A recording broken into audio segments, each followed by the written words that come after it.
हिंदीची सक्ती खपवून घेणार नाही अशा शब्दात राज ठाकरे भडकलेत। आता पहिलीपासूनच इंग्रजी बरोबर हिंदी भाषा ही सक्तीची करण्यात आली आहे। राष्ट्रीय शिक्षण धोरणाची यंदापासूनच टप्प्याटप्प्याने अंमलबजावणी होणार आहे। पहिलीपासूनच मराठी आणि इंग्रजी बरोबरच हिंदी भाषा सुद्धा सक्तीची करण्यात आली आहे। महाराष्ट्रात आता पहिलीपासून हिंदी सक्तीची। राज ठाकरे भडकले। हिंदू आहोत हिंदी नाही, आता संघर्ष अटळ। मराठी इंग्रजी माध्यमांच्या शाळांत पहिली ते पाचवीच्या विद्यार्थ्यांना मराठी इंग्रजी बरोबर आता हिंदी सक्तीची करण्यात आली आहे। पहिलीपासून हिंदी सक्तीची करण्याच्या नव्या शैक्षणिक धोरणावरून राज ठाकरे भडकलेत। हिंदू आहोत हिंदी नाही, संघर्ष अटळ असल्याचा इशाराच राज ठाकरेंनी दिलाय।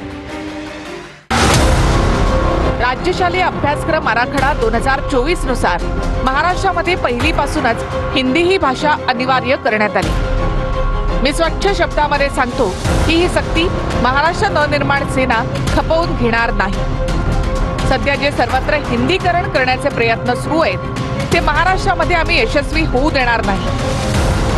हिंदी ही देशाची आणि इतर भाषांसारखी एक राज्यभाषा आहे। ती महाराष्ट्रामध्ये का म्हणून पहिलीपासून शिकायची। तुमचा त्रिभाषेचं सूत्र जे काही आहे ते सरकारी व्यवहारांपुरताच मर्यादित ठेवा, त्याला शिक्षणापर्यंत आणू नका।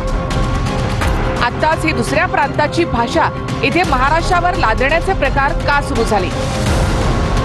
भाषावार प्रांत रचनेच्या तत्वालाच हरताळ फासला जात आहे। प्रत्येक भाषा ही सुंदरच असते आणि तिच्या जडण्या घडण्याच्या मागे एक दीर्घ इतिहास असतो, परंपरा असते। महाराष्ट्रामध्ये जसा मराठीचा सन्मान इतर भाषिकांकडून राखला गेला पाहिजे, तसा सन्मान इतर राज्यांमध्ये त्या भाषेचा सर्व भाषिकांकडून राखला गेला पाहिजे। अगदी इतर राज्यांमध्ये राहणाऱ्या मराठी जनांनी त्या राज्याची भाषा आपली मानली पाहिजे, हा आमचा आग्रह आहे। पण हे सोडून या देशाची भाषिक परंपराच खिळखिळी करणार असाल तर ते आम्हाला मान्य नाही। आम्ही हिंदू आहोत पण हिंदी नाही आहोत। महाराष्ट्रावर हिंदीकरणाचा मुलामा द्यायचा प्रयत्न कराल तर महाराष्ट्रामध्ये संघर्ष अटळ आहे। या सगळ्याकडे पाहिलं तर लक्षात येतं की सरकार हा संघर्ष मुद्दाम घडवत आहे। आगामी निवडणुकांमध्ये मराठी विरुद्ध मराठीतर असा संघर्ष घडवून फायदा काढून घेण्यासाठी सगळा अट्टहास सुरू आहे। या राज्यातील मराठीतर भाषकांनी सरकारचा हा डाव समजून घ्यावा। त्यांना तुमच्या भाषेबद्दल विशेष प्रेम आहे असं काही नाही। त्यांना तुमची माथी भडकवून स्वतःची राजकीय पोळी भाजून घ्यायची आहे। हिंदी भाषेची सक्ती महाराष्ट्रातच का? अशी सक्ती दक्षिणेच्या राज्यामध्ये कराल का? आणि करून तर बघा, तिथली सरकारं पेटून उठतील। उद्या सर्व राज्यांमध्ये मराठी भाषा पहिलीपासून शिकवाल का? नाही ना? मग ही जबरदस्ती इथेच का? हा मुद्दा ताणू नये असं माझं सरकारला आवाहन आहे। सरकारने लोकभावनेचा आदर करत हा निर्णय मागे तात्काळ घेण्याचे आदेश द्यावे। आज भाषा सक्तीची करत आहे, उद्या इतर सक्तीचे फतवे काढतील। म्हातारी मेल्याचं दुःख नाही, पण काळ सोकावतो। हिंदी ही काही राष्ट्रभाषा नाही। राज ठाकरे अभ्यास पूर्ण करून ते बोलतात किंवा बोलले पाहिजे ही माझी अपेक्षा आहे। पण त्यांना NEP नॅशनल एज्युकेशन पॉलिसी राष्ट्रीय शिक्षा धोरण याची कॉपी आम्ही जरूर पाठवू। माझी अपेक्षा आहे ते आणि त्यांचे सहकारी याचा अभ्यास करतील। असं आहे की नवीन शिक्षा नीती ही यापूर्वीच आपण लागू केलेली आहे, त्यामुळे याच्यामध्ये कुठलेही नवीन निर्णय आपण घेत नाही आहोत।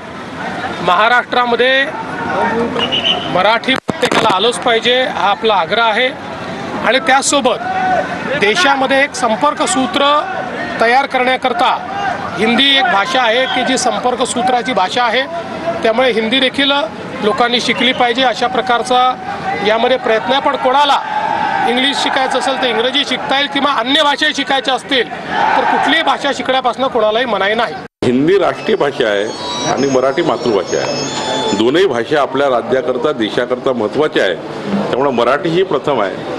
हिंदीला राष्ट्रभाषा आहे, त्यामुळे दोन्ही भाषेचा उपयोग हा प्रत्येक शाळेत झाला पाहिजे। समजून घ्या जरा, त्या धोरणाविषयी आपण अधिक व्यापक अभ्यास करून त्याच्यावर चर्चा केली पाहिजे।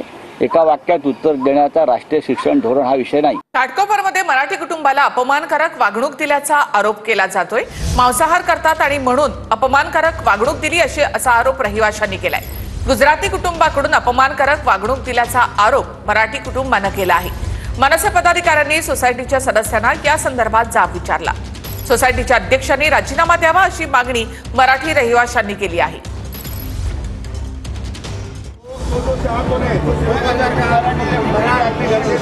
गेल्या काही दिवसांपासून मुंबईत मराठीचा मुद्दा ऐरणीवर आलाय.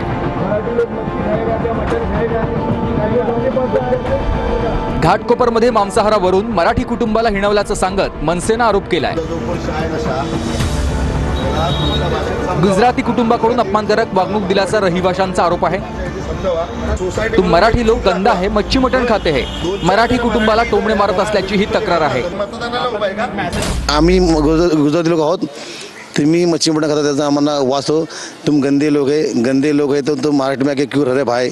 मैं बोला उधर जाओ तुम, हे महाराष्ट्र हमारा है, हम इधर ही रहेंगे. काय पाऊल असणार तुमचं एकंदरीत? त्यांनी माफी मागावी, जोपर्यंत माफी मागत नाही तोपर्यंत त्याचा पिछा सोडणार नाही. नंतर रिसर्च तक्रार करणार मी. सोसायटीच्या अध्यक्षांना राजीनामा देण्याची मराठी रहिवाशांची मागणी आहे. या घटनेनंतर सोसायटीतील रहिवाशांनी मनसे पदाधिकाऱ्यांकडे तक्रार केली. या घटनेनंतर मनसे कार्यकर्ते आक्रमक झालेत आणि त्यांनी सोसायटीच्या सदस्यांना जाब विचारलाय. मराठी माणसाचा अपमान खपवून घेतला जाणार नाही असा इशारा मनसे पदाधिकाऱ्यांनी दिलाय. मराठी लोग गंदा है तो इधर क्यों आए क्या फिर?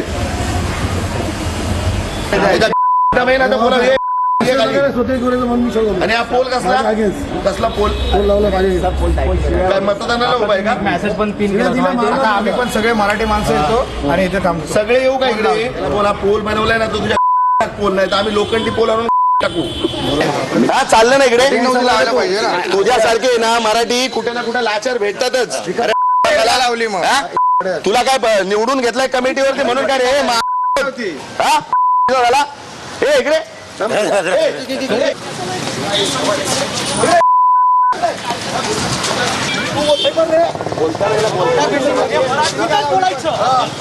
बोलायचं नाही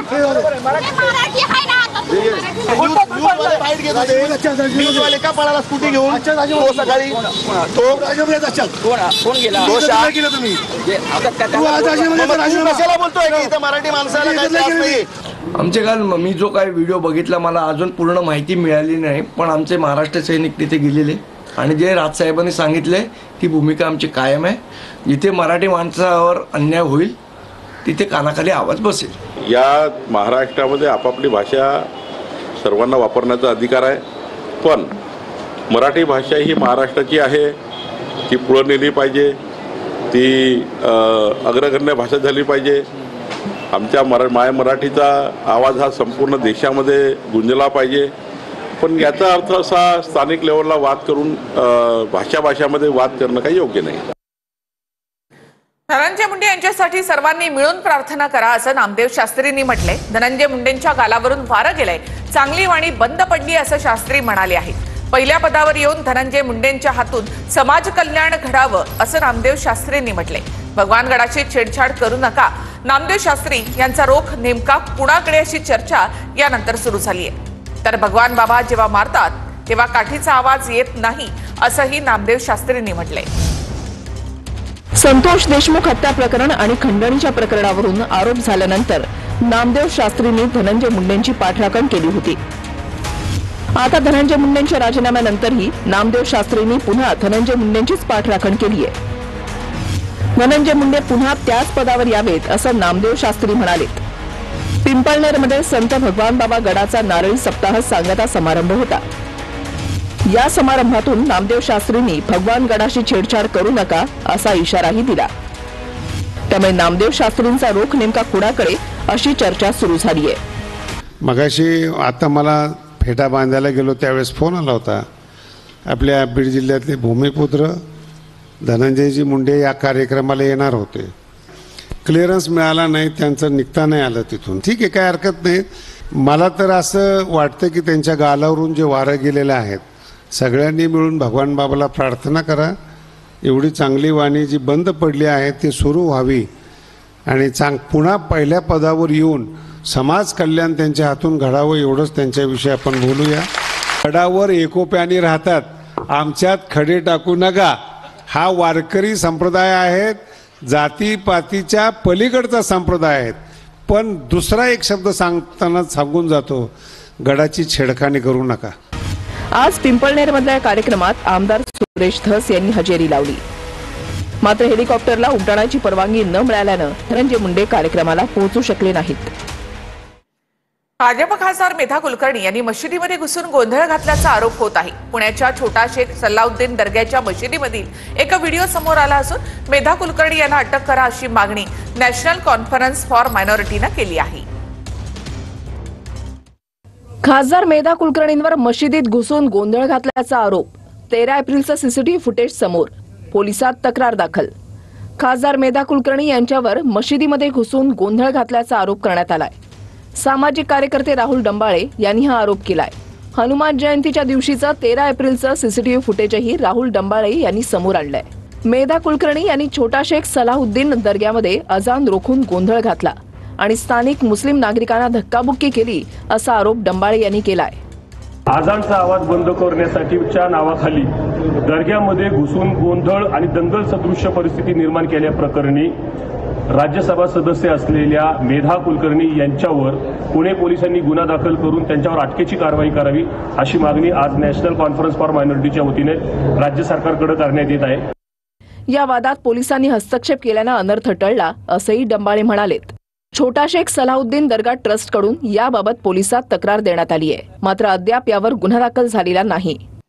अकोल्यामध्ये ठाकरेंच्या शिवसेनेचे कार्यकर्ते आक्रमक झाले आहेत. अकोला पालिका कार्यालयामधील पाणीपुरवठा विभागाची तोडफोड करण्यात आली. मलकापूरमध्ये 10 दिवसांआड पाणीपुरवठा होत असल्यामुळे कार्यकर्ते आक्रमक झाले.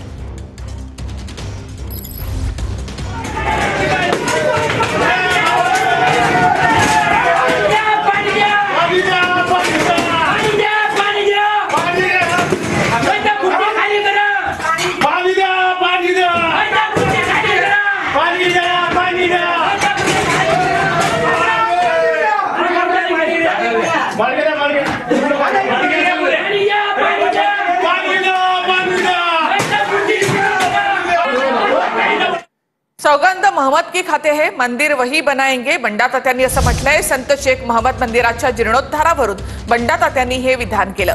भावनेचा नाही तर आमच्या अस्मितेचा प्रश्न आहे असं बंडा तात्या म्हणाले. सौगंध मोहम्मद की खाते है, सौगंध मोहम्मद की खाते है, सौगंध मोहम्मद की खाते है, हम मंदिर बनाएंगे. अभी हमको कोई रोकेगा नहीं. आप सब फिक्र मत करो, क्योंकि मोहम्मद साहब हमारे साथ है.